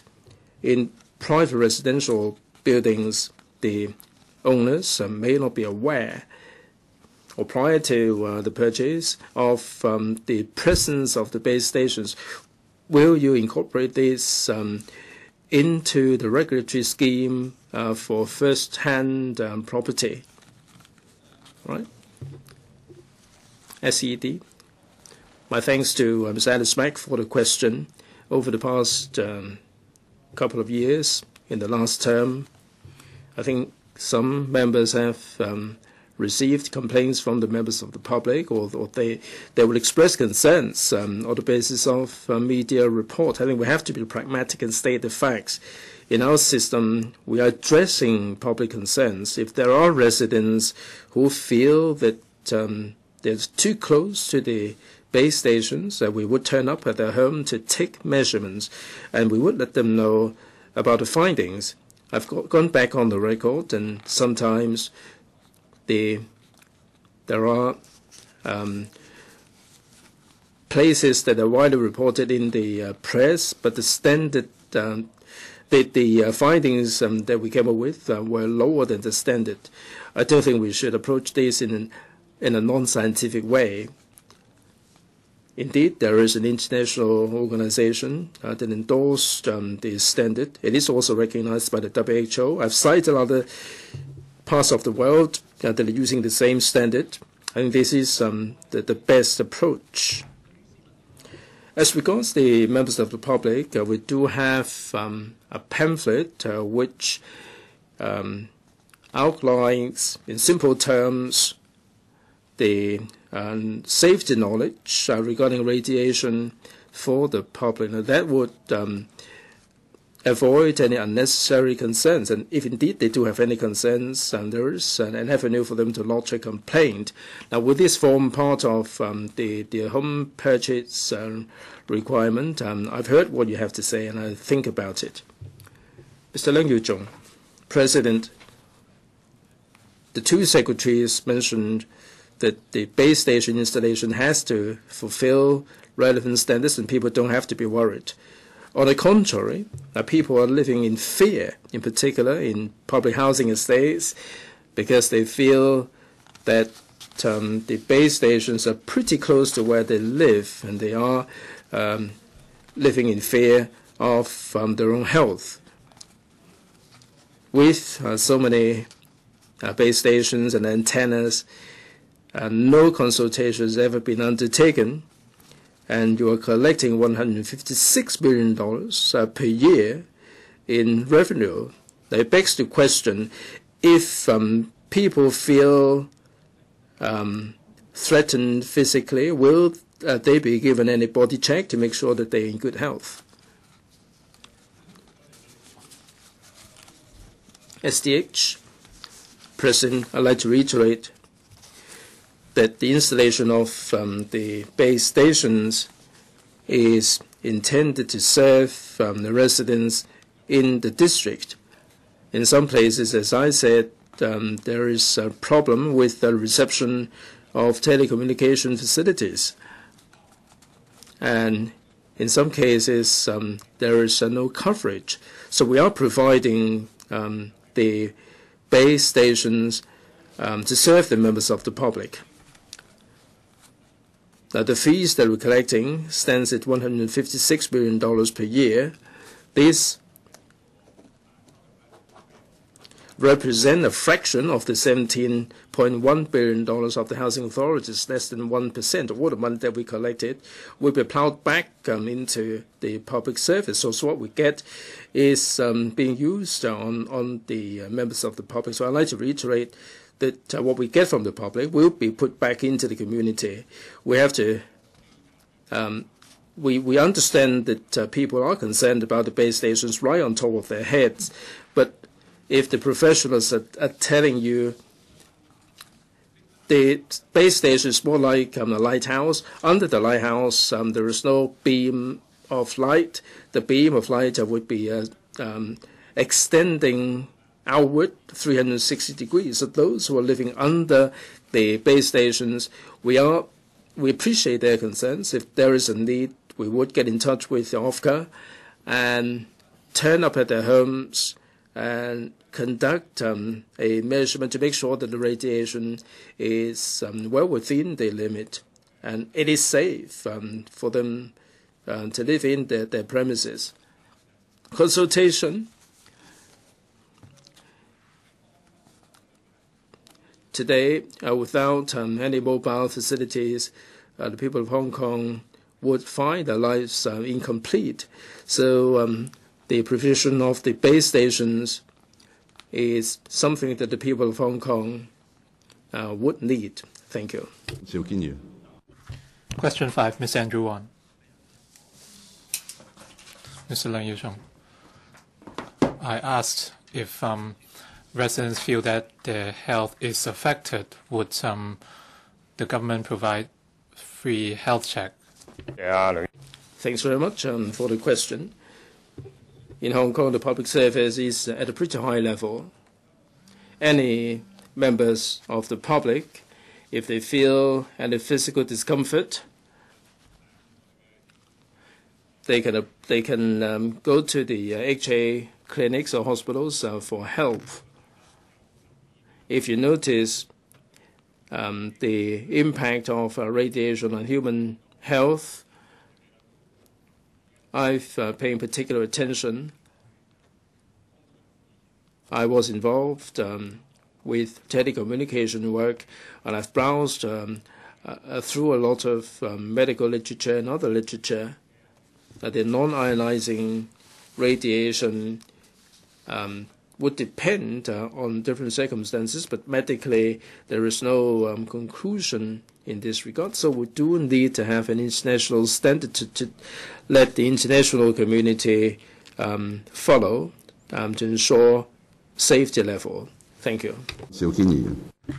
Question 5, Mr. Andrew WAN. Thank you, President. Australian media revealed in 2014 that Mr. Leung Chun-ying, the previous term chief executive, had entered into an agreement in December 2011 with Australian firm UGL Limited when he was still the Asia Pacific Director of DTZ, and he had received under the agreement a remuneration of about $50 million in total, with part of the money being received by him after assuming office of CE. Yet he had all along not declared his interests relating to the agreement to the clerk to the chief, to the executive council, or the UGL incident. In response to relevant queries, the previous term government pointed out that CE of the last term had entered into an agreement before he assumed office. In this connection, will the government inform this council? 1. As there were rumors that some senior officials of the previous term government had interfered in the investigation into reports about the UGL incident being conducted by the Independent Commission Against Corruption and the related personnel appointment, including the alleged interference of the then Commissioner of ICAC in the relevant investigation conducted by the Operations Department of ICAC, and yet the Central People's Government reappointed him as the Commissioner of ICAC last month. How the government will convince the public that such appointment is appropriate, and how it will ensure that the Commissioner of ICAC will follow ICAC's established practices and procedures for investigations and handle the relevant reports impartially. 2. Whether the current term government will fully complement the work of the Select Committee to inquire into matters about the agreement between Mr. Leung Chun-ying and the Australian firm UGL Limited set up by this council, and provide the committee with the required documents and assistance, including allowing the government officials concerned to attend before the committee to give evidence. And 3, given that in its judgment handed down last month on an appeal case concerning the Office of Misconduct in Public Office, or MIPO, the Court of Final Appeal held that the abuse of public trust in the case was contemplated by the conspirators, and the fact that the payment in return for the first appellant's favorable disposition while in office of Chief Secretary for Administration was accepted by him before he assumed the office did not mean that the abuse of trust occurred at the time of the acceptance of the payment, and it was by agreeing to act as CS whilst in the golden fetters constituted by that payment that the first appellant conspired to commit an act of misconduct sufficient to satisfy the conduct element of the offense of MIPO. Whether the government will improve the system of declaration of interest by CE in light of the judgment, if so, of the provisions to which amendments will be made, if not the reasons for that. Chief Secretary for Administration. President, since the former Chief Secretary and I have addressed members' questions on several occasions in respect of the agreement between former Chief Executive Mr. Leung Chun-ying and Australian firm UGL Limited, I do not wish to repeat those responses today. I would like to address the questions raised by Mr. Andrew WAN as follows. 1. Mr. Andrew WAN mentioned rumors that some senior officials of the previous term government had interfered in the investigation into reports about the UGL incident conducted by ICAC and the related personnel appointment, including the alleged interference of the then ICAC commissioner in the relevant investigation conducted by the Operations Department of ICAC. First of all, I must point out that this accusation based on rumors is very serious and totally unfounded. The commissioner himself has reiterated that ICAC always investigates corruption complaints with accordance to the law in a highly professional and impartial manner. Decisions on the appointment of ICAC personnel are absolutely unrelated to any of its investigations and did not face interference by any people. Linking such appointment decisions with the UGL incident is merely speculation, not supported by facts. The Commissioner also reiterated that the ICAC will remain fearless in its handling of corruption complaints in accordance with the law and established procedures, regardless of the background, status, and position of the persons involved. So long as there is enough evidence or information for follow-up, the Commissioner must investigate corruption complaints in accordance with the ICAC Ordinance and the established procedures. Legal advice will be sought from the Department of Justice in the process as necessary. All cases will be reported to an independent Operations Review Committee and subject to scrutiny. 2. Attaching great importance to cooperation with the Legislative Council, the government will strive to complement the work of the Council and its committees by providing information required as far as practicable and appropriate. 3. Mr. WAN asks whether the government will improve the system for declaration of interest by CE in light of the judgment handed down by the Court of Final Appeal on an appeal case concerning misconduct in public office. Pursuant to Article 47 of the Basic Law, the Chief Executive, on assuming office, shall declare his or her assets to the Chief Justice of CFA of the Hong Kong SAR, and this declaration shall be put on record. The declaration is confidential in nature. As President of the Executive Council, the CE abides by the system of declaration of interest applicable to EXCO members, including the requirement of making regular declarations of interest.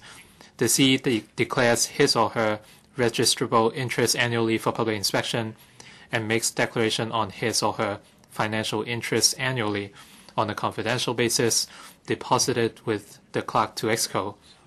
As with other EXCO members, the CE will notify the clerk to EXCO of any changes to the interests declared in accordance with the system. Moreover, although not politically appointed, the CE voluntarily abides by the principles and spirit of the Code for officials under the political appointment system, which include making declarations of financial and other interests under the Code. In view of the rigor and effectiveness of the above system for declaration of interest, the government has no plans to revise it. Thank you. Ms. Andrew WAN. Thank you. In the reply, in the first point,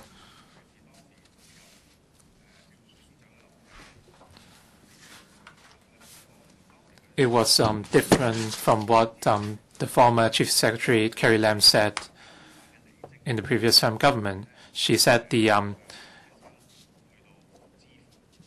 payment would be payable in over 2 years to CY Leung, and CY's departure from DTC was irrelevant to his subsequent work. And this reply has not included this long-standing government line over the past 5 years. So this has changed? If you are going to investigate the matters, why did you only say that you will provide information required by LegCo as far as practicable and appropriate, instead of making solid promises? Chief Secretary, thank you very much.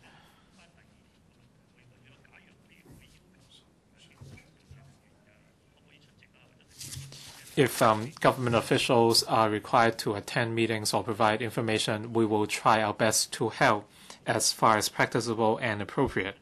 We will try to arrange officials to attend meetings as needed. Mr. James Ho. President, in part 3 of the answer, And it says the CE will make declarations on his or her financial interests on a confidential basis deposited with the clerk to EXCO.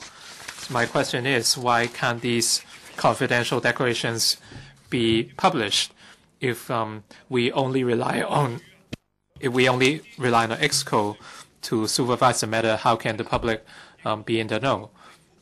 And in the previous term, some of the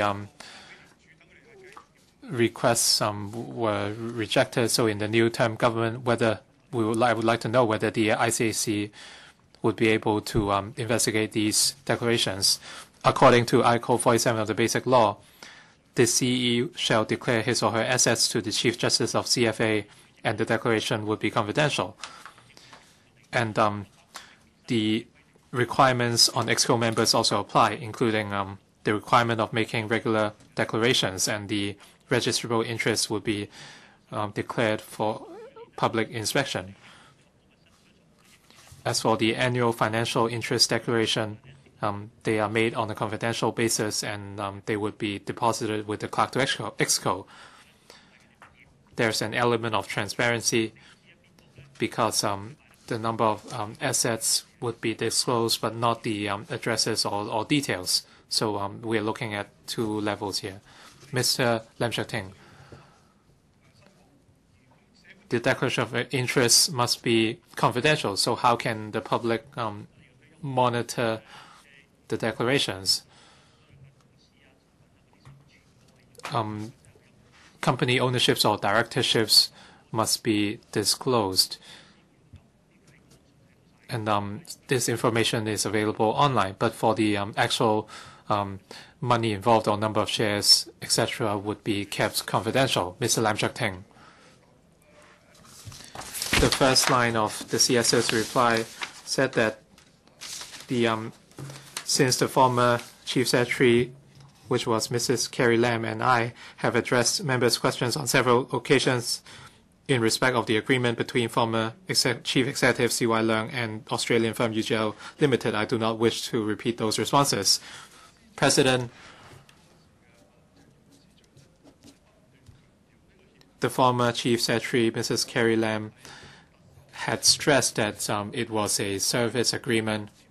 It was signed before C.Y. Leung assumed public office, and he did not provide service, and there was no conflict of interest, and as such, no declaration was needed. In today's reply, the CS said you do not intend to repeat those responses. So does it mean that the former line of the previous term government is still the line of the current term government? Can you clarify that for us, please? The facts are still same. In around June, I was here in a motion debate, and I addressed the motion, and I just want to provide a brief answer today. But the background or context has not changed, and both the previous and current term governments have been giving the facts. Can the CS address my question? Are you maintaining the same line from the C.Y. Leung administration? If that's the case, what's the difference between the current and the current term government and the C.Y. Leung government? I have nothing to add because I have specifically answered Mr. Wan's question. Mr. Paul Chair, whether for the declaration requirement under Article 47 or BL or the EXCO declaration requirement, they are both confidential. But if the declarations cannot be inspected, the impacts would be limited. For the registrable interest or financial interests, would they be feasible or viable? There are two aspects. In other words, the details of the transactions or assets, such as addresses, those would be kept confidential. But the number of properties, etc., would be declared. You have to make a declaration if you are a director of a company, but the details, for example, your remuneration, would not need to be disclosed. So there are two aspects to the monitoring. The public can see the assets you have, etc. Mr. Paul Chair, for the declarations kept confidential, are they viable or feasible? We have to seek legal advice because this is a sensitive issue. The first part is the declarations to the Chief Justice of CFA under Article 47 of BL. But for the details, the clerk to Exco would keep a copy, while officers like us have to declare to the CE on, for example, our stock investment, etc. But certain information would be made transparent to the public. Mr. Lam Shuk-ting.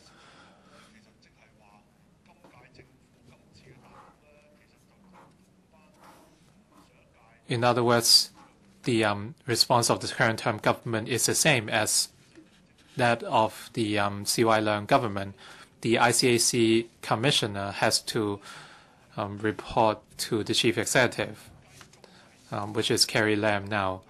If Carrie Lam maintains the same stance from the previous term government, and if she still believes that no declaration is needed for the UGL incident, and how can the ICAC commissioner or the ICAC operations department continue their investigations on the CY Leung incident or case?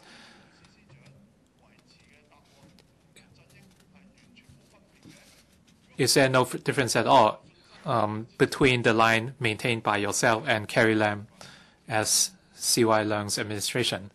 Chief Secretary, I've explained clearly that we will always play to the law. We will be clean and we will maintain our integrity. We are pragmatic, and the ICAC would be impartial. They would maintain their professional spirit in handling complaints. Last question, Dr. Elizabeth QUAT. Recently, it came to my notice that a recruitment advertisement for a job offering handsome remuneration was circulating on a social network, but it gave no details about the job nature. I then arranged my staff to get in touch with the recruiter by telephone and learned that to earn a wedding cash gift of as high as $200,000 of the employed person only needed to first apply for a certificate of absence of marriage record at a law firm in Hong Kong and then go to the mainland to undergo marriage procedure with the Mainlander concerned. The recruiter stressed that the particulars of the employed person would be kept confidential and the marriage relationship would be maintained only for a period between 6 months and a year. Such practice would not be regarded as bogus marriage and was legal and would bear no consequences. Such recruitment advertisement shows that some lawbreakers have employed a new tactic to mislead members of the public into committing crimes relating to bogus marriages. Given that the summer break is drawing near, many parents are worried that young people would breach the law inadvertently in order to make quick money. In this connection, would the government inform this council, one, whether the authorities will adopt new measures to combat crimes relating to bogus marriages, such as collecting evidence by carrying out decoy operations, increasing the manpower for proactive investigation into suspicious cases, and seeking the imposition of heavier penalties on offenders, in particular the intermediaries and heads of bogus marriage syndicates by the court. 2, as the summer break is drawing near, whether the Immigration Department and mainland law enforcement agencies will, apart from exchanging intelligence on a regular basis, step up law enforcement actions to combat crimes relating to bogus marriages. And 3, how the authorities will enhance the publicity targeting young people, reminding them not to commit crimes relating to bogus marriages, of the channels through which those young people who have been misled into committing crimes relating to bogus marriages may seek assistance from the authorities. Secretary for Security. President, the government has always been concerned about more bogus marriages. In order to deal with the problems more effectively, the Immigration Department set up a special task force in 2006 to step up enforcement actions against persons seeking entry into Hong Kong by means of bogus marriage, and intermediaries are aiding others to seek entry into Hong Kong through such means. Immigration Department has been closely monitoring the latest trends and practices in arranging bogus marriages by intermediaries and syndicates, including the use of instant messaging software and social networking mobile applications. When suspected cases are identified, Immigration Department will proactively collect evidence through various means, conduct a thorough investigation into parties to the suspected bogus marriage and relevant intermediaries, and prosecute offenders where there is sufficient evidence. Any person who makes use of bogus marriage to obtain the requisite document for the purpose of entering Hong Kong or facilitate others to achieve such purpose through arranging bogus marriage shall be guilty of an offense. In the course of contracting bogus marriage and applying for entry into Hong Kong through such marriage, the person involved may have committed offenses such as conspiracy to defraud, making false representation to Immigration Department officers, making a false oath, giving false declaration, and bigamy, etc., and are liable on conviction to imprisonment for up to 14 years. My reply to the question is as follows. Immigration will continue to step up enforcement action against bogus marriage and related offenses, including, first, step up immigration examination on arrival. When conducting immigration examinations on arriving passengers, Immigration Department will critically scrutinize doubtful visitors coming to visit their spouses in Hong Kong on the string of tan xin or visiting relatives, exit endorsements, and refuse their entry if their purposes of visit are in doubt. In case there is evidence showing that the person concerned commits an offense, such as making false representation to Immigration Department officers, in-depth investigation will be conducted by enforcement officers of Immigration Department and prosecution action will be taken. 2. To conduct anti-illegal workers operation. Many involved in bogus marriage in the past aimed at seeking illegal employment in Hong Kong. Immigration Department therefore pays particular attention to mainland residents holding Tanjin exit endorsements during anti-illegal workers operations. In-depth investigation will be mounted against any suspected cases of a Tanjin exit endorsement obtained as a result of bogus marriage.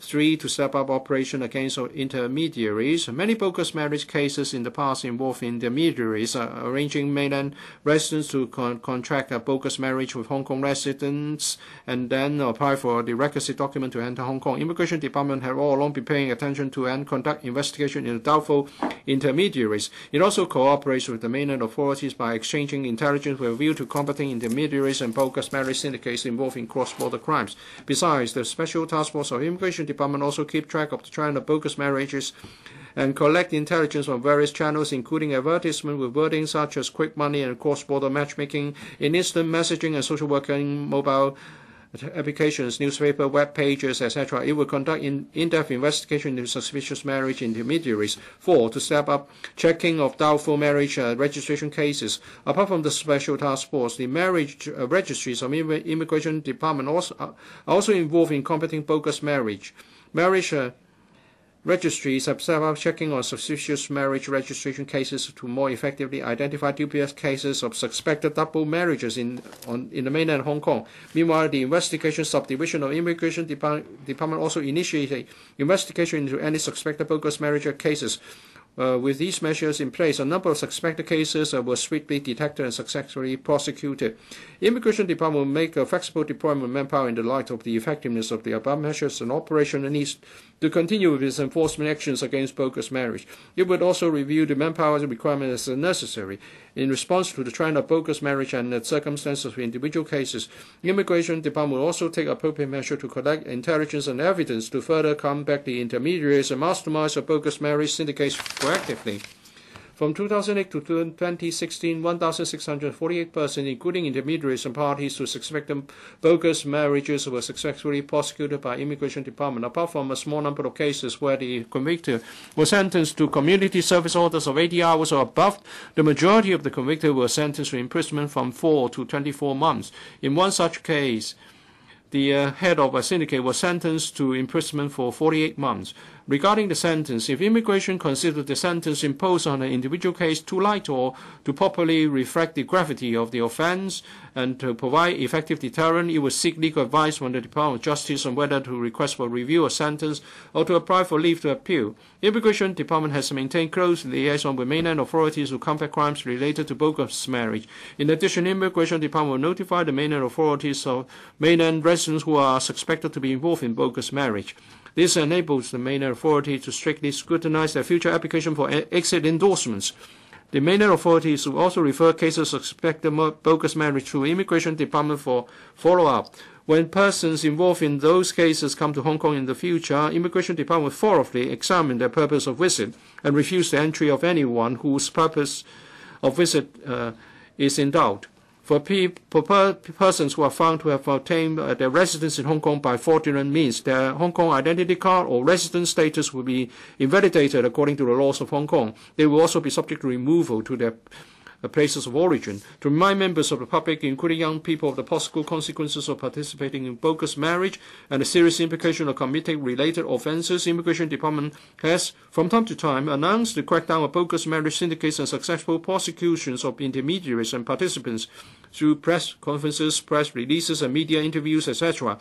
The Immigration Department will continue to deliver such message through various innovative channels, such as producing and uploading short videos at Immigration Department's channel on YouTube, etc.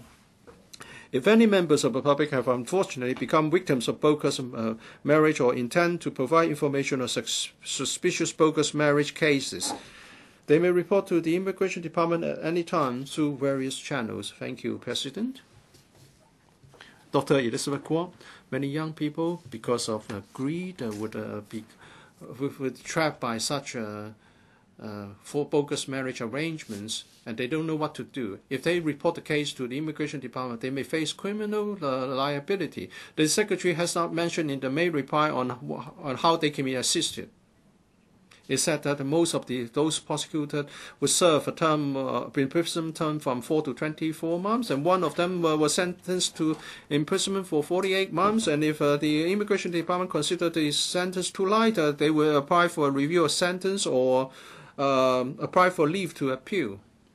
Since many people have fallen victim to this practice, maybe the sentence is not an effective deterrent. Over the years, how many cases are successful in terms of seeking a review of sentence or appeal to the court in order to impose a heavier penalty? Dr. QUAT asks how we can prevent young people from falling into such traps. And that is traps of recruiting young people to enter into bogus marriage. There are a number of ways we can do this. First, we can step up intelligence gathering and also the collaboration between law enforcement agencies, and we exchange information on the latest modus operandi. And we will also pay attention to the new telecommunication means such as WhatsApp and other mobile app, and we can gather information on the modus operandi of the syndicates, and then we can adopt a targeted approach to crack down such syndicates. And I cannot disclose the exact approach to crack down, to infiltrate such syndicates. But the same criminal investigation approach is adopted by other law enforcement agencies such as the police and the ICAC and also overseas LEAs. So in order to enhance our capacity to solve or deter such crimes, various means and practices will be adopted. As I've said, the intermediaries are the biggest group in terms of the parties involved. So the Immigration Department regards this as their priority action area. And such activities are organized in a cross-boundary manner. So we need to cooperate with the mainland authorities to take concerted efforts. In terms of sentencing, we believe it's sufficiently high. The highest penalty according to the law is 14 years. And in one case, the culprit, the offender, was sentenced to 40 months imprisonment. And the judge would have to impose a sentence that he considers suitable in the case. So the majority have received a penalty of from 14 to 18 months. I have asked a question about what can be done to help those people who have been inadvertently trapped into such an arrangement. Well, they can make a report to the Immigration Department. If they are a victim of entrapment, the immigration will investigate the case to see if how much the person has been involved in the offense concerned. If the evidence shows that no prosecution should be initiated, the matter will be referred to the DOJ for final decision. If the information is provided early in the stage of the bogus arrangement, that would be very helpful. First, my advice is report the case to the Immigration Department and explain one situation to the Immigration Department, and the officers would then proceed to the seeking of legal advice. Mr. Wilson Orr. Thank you, President. Combating bogus marriage should be carried out not just from the investigation point of view. We need to do more publicity. In the May reply, the Secretary has devoted only a little bit to the publicity. I would like the Secretary to further to respond to this question. The Immigration Department is responsible for cracking down bogus marriage, but they should also work with the police. Can the Secretary tell us that in the coming year, what will be done by the Bureau to carry out extensive publicity on the Internet to combat bogus marriage? And if there is such a program, please tell us the details. If not, please tell us the reasons. Well, of course, I agree that publicity can be done more extensively, and we can certainly improve the publicity that we have been doing. We will use new social media to get in touch with young people. The Immigration Department is aware of this need. They will adopt the usual means of disseminating news. They will have APIs at appropriate times. All these are all effective. But they are actively looking into new options. One of them is to use the YouTube. They will upload the publicity videos to YouTube. There are other possibilities, and which are being looked into. And we welcome suggestions and views. Anything that can be done to help us disseminate the information to the general public will be most welcome. And I also refer the views of Mr. Orr to the Immigration Department for their consideration. Mr. Lam Chuk-ting, I'm very grateful to Dr. Elizabeth QUAT for raising this question on bogus marriage. And Mr. Wilson Orr has raised a very good follow-up question, supplementary question. I think we should give our full support to the two to combat the bogus marriage. In respect of the third question of Mr. QUAT, or Dr. QUAT, and that is to enhance the publicity targeting young people, reminding them not to commit crimes relating to bogus marriage. If the two persons love each other and they enter into a marriage, of course it's genuine. If they enter into a marriage in order for one party to obtain resident status, so it's bogus. So then the parties are criminals. How can you help criminals? If you ask them to report the case, it's not making a report of crimes. It's about turning oneself in as criminals. So maybe they should be reminded that whatever they say may be used as evidence in a future court proceeding. Secretary, if a young person falls into such a trap, the degree of involvement in terms of the acts committed will be different. Maybe at a certain stage, the young person may already be involved in such a way that he's a party, he's a participant in the criminal act. The Immigration Department will conduct an investigation, and in seeking legal advice, the role played by the young person will be fully reflected. I think under the prosecution policy,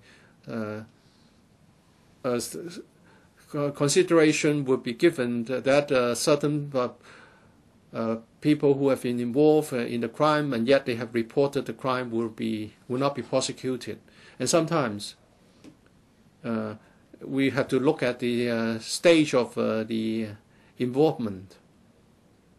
Usually, it would take the form of an advertisement through the instant messaging, the applications of software, and there will be a chat involved. And the person can then report the case immediately. So the degree of involvement may differ from case to case.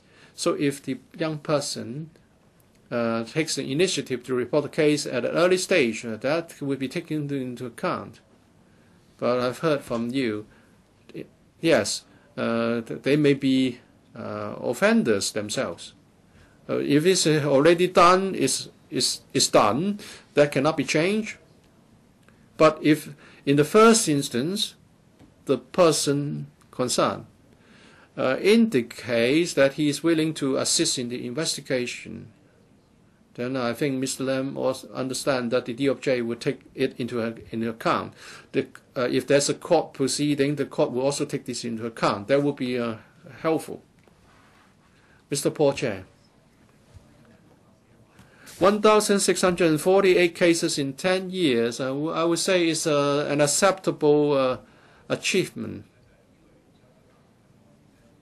Unlike telephone fraud cases, we're talking about two willing parties. They're willing participants in committing the offense. If we want to help young people or the people who are not really young people, in order that they will not fall into such traps. Well, I have actually make reports myself because some people in my law firm was involved. Do you have any ideas, suggestions, so that we can nip the situation into in the bud, and then the young people would be prevented from falling victims to it? The offense of bogus marriage is handled in the same way in terms of the principles involved, like other crimes. First of all, we go for prevention. We do publicity, we do public education through as many channels as possible, so that people know that there is a criminal offense. Secondly, if it has already happened, because it's a cross-boundary crime, we need the collaboration between of the law enforcement agencies on both sides. So liaison is important, and therefore intelligence is important. the Immigration Department has established a very good network to share intelligence and information with mainland authorities. Whether it happens in Hong Kong or on the mainland, when it comes to the information and intelligence of bogus marriage, the mainland authorities will inform the Immigration Department and vice versa. Maybe I can give you an example. If a person tries to register a marriage both in Hong Kong and on the mainland, the mechanism would be able to tell us that that person has tried to enter into 2 marriages, a man with 2 women, for example. Some people think that the registration done in Hong Kong cannot be traced on the mainland, but it can actually be traced, but I will not be able to tell you exactly how. There is the sharing of information and intelligence to cross-check marriage registrations. At the same time, we also carry out operations to crack down on such activities. And so we'll do this in parallel with mainland authorities so that we can arrest as many offenders as possible. So we have been enhancing such a sharing system. Government motion.